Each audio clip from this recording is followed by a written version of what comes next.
Élection à sens unique du président Paul Biya, réélu vendredi pour un 7e mandat consécutif. Au cours de ce scrutin, l'opposition, conquérante et forte de propositions, a montré un nouveau visage. C'est à une véritable course contre la montre qu'on assiste en RDC. À 2 mois de l'élection, la CENI fait des pieds et des mains pour livrer dans les délais les machines à voter et pour former son personnel à leur utilisation. Des 208 migrants entrés à Melilla dimanche, l'Espagne a expulsé lundi 55 vers le Maroc. Les intéressés avaient traversé la clôture entourant l'enclave espagnole. Bonjour à toutes, bonjour à tous et bienvenue. C'est fait, élection à sens unique du président Paul Biya, réélu vendredi pour un 7e mandat consécutif. Au cours de ce scrutin, l'opposition a montré un nouveau visage, conquérante et force de proposition. Nous proposons donc de suivre à travers cet élément le reportage qui a été réalisé à la suite donc de cette élection. Une seule apparition publique durant la campagne et le voilà qui conserve son fauteuil. Paul Biya est largement vainqueur avec 11,28% des suffrages exprimés. En effet, l'homme a mobilisé la machine étatique pour faire campagne à sa place. Étaient en mission ministres, maires et députés de la majorité. Eux tous ont distribué pailles et miettes lors des dizaines de meetings. Deuxième président au monde à avoir la plus longue longévité politique, il a été réélu à 85 ans pour 7 ans. Au Cameroun, 75% des habitants n'ont connu que lui comme président. Aussi discret qu'avare de commentaires sur la politique intérieure, Paul Biya ne semble pas avoir désigné de dauphin pour lui succéder.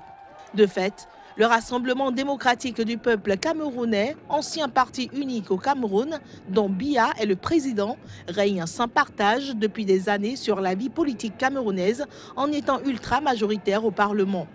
Malgré cette réélection, la vivacité de l'opposition aurait fait de cette présidentielle de 2018 un moment unique et historique, selon Fred Iboko, chercheur à l'Institut de recherche et développement IRD. Le scrutin du 7 octobre a fait découvrir au Cameroun plusieurs opposants forts de revendications. Maurice Kamto, deuxième du scrutin avec 14,23% des voix, après avoir revendiqué sa victoire le 8 octobre, s'est installé comme le nouveau leader de l'opposition, tandis que Cabral Libi, novice en politique de 39 ans, a glané 6,28% des suffrages. Bien d'autres opposants les suivent.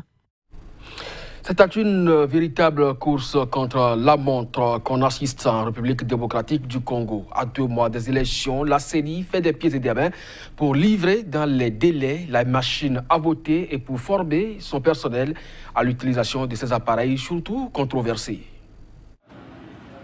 Le temps presse et c'est vraiment un travail de titan qui attend la CENI. Tous les regards sont tournés vers elle. Le défi est grand et pas évident.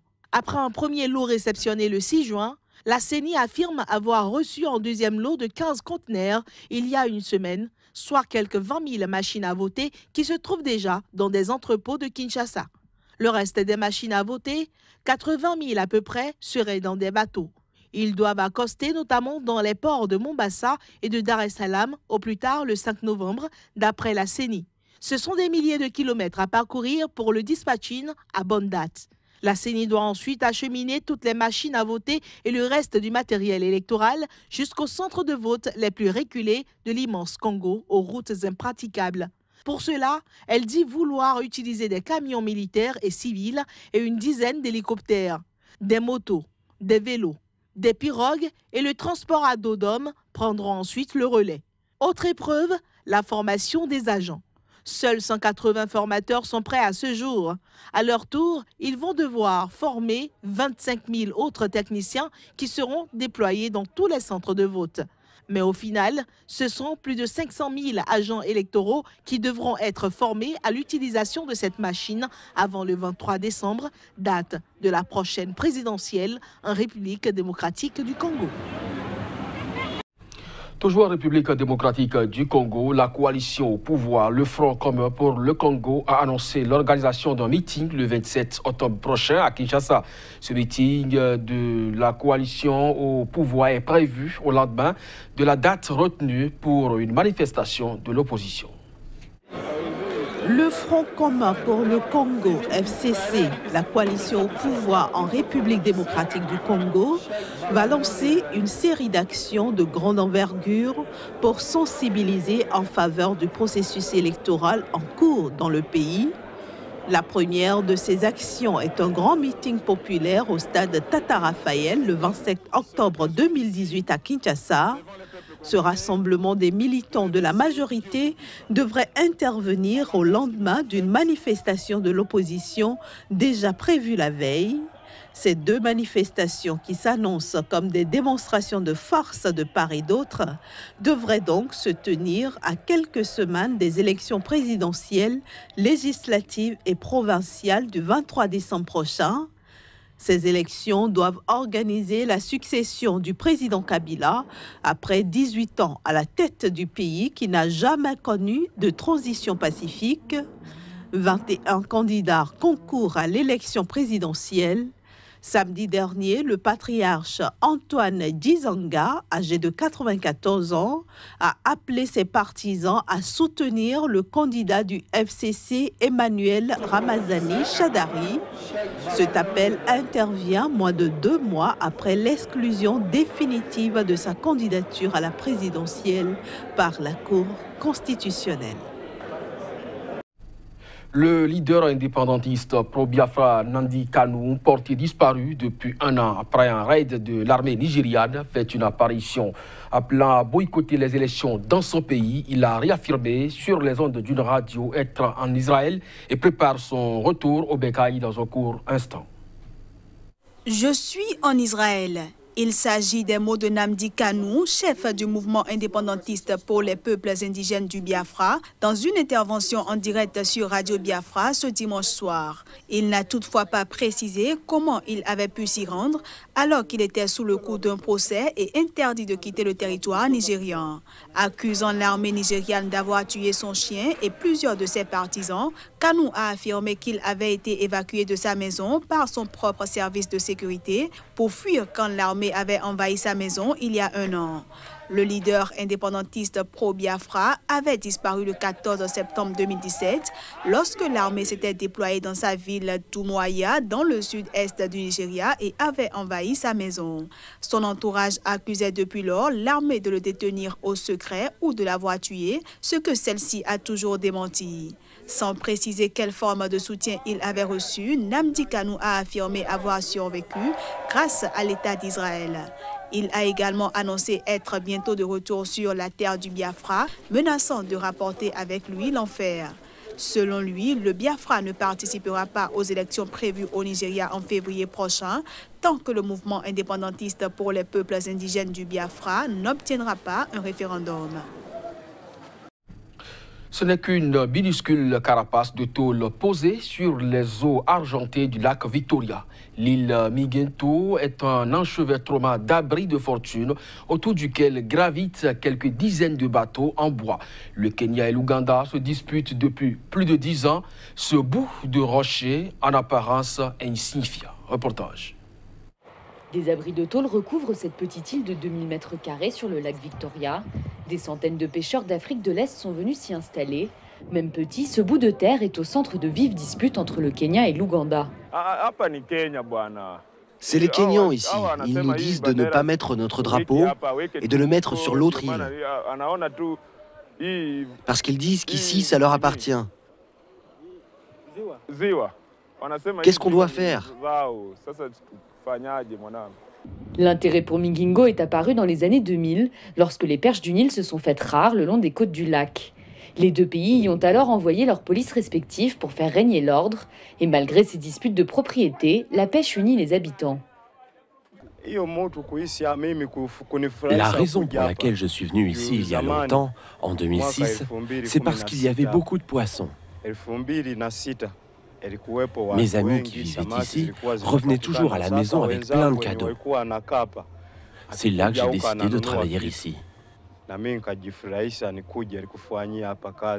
Les pêcheurs kenyans et les politiciens locaux appellent le gouvernement à demander à la Cour internationale de justice de trancher le différend, car les disputes incessantes entre les deux pays inquiètent les habitants. Ils adorent dire qu'ici c'est le Kenya, mais on ne sait pas à qui appartient cette île. Nous sommes venus ici pour faire de l'argent, c'est pour ça qu'on a quitté notre maison. Si quelqu'un en a assez, il faut quitter l'île et quelqu'un d'autre viendra gagner de l'argent ici. Mais certains frères et sœurs kenyans veulent inciter la violence sur l'île. Le Kenya et l'Ouganda ont créé une commission qui devra déterminer à qui appartient l'île, basée sur des plans qui datent d'avant l'indépendance du Kenya. En attendant, les deux pays ont signé un accord de cogestion de l'île. Des 208 migrants entrés à Melilla dimanche, l'Espagne a expulsé lundi 55 vers le Maroc. Les intéressés avaient traversé la clôture entourant l'enclave espagnole. Le gouvernement a appliqué le traité hispano-marocain de réadmission à 55 personnes qui ont été reconduites au Maroc. 140 autres migrants ont déposé une demande d'asile. 10 se remettent encore de leurs blessures et 3 sont des mineurs, d'après la préfecture de Melilla en Espagne. Un migrant était mort dimanche, victime d'un arrêt cardio-respiratoire comme possible cause, peu après avoir pénétré dans la ville espagnole. Un autre est mort lors de la tentative de franchissement de la frontière côté marocain, où les autorités ont annoncé avoir arrêté quelques 141 migrants.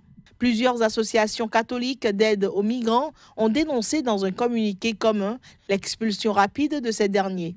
Il faut dire que l'Espagne est devenue la première porte d'entrée de l'immigration clandestine en Europe, avec plus de 47 000 migrants entrés depuis le début de l'année, dont environ 5 000 par voie terrestre, selon l'Organisation internationale pour les migrations. Quant au Maroc, il est un pays de transit pour des milliers de migrants originaires d'Afrique subsaharienne, espérant rejoindre l'Europe. En France, une semaine après les inondations qui ont fait 14 morts et plus de 70 blessés dans l'Aude, le président Emmanuel Macron est arrivé dans le département.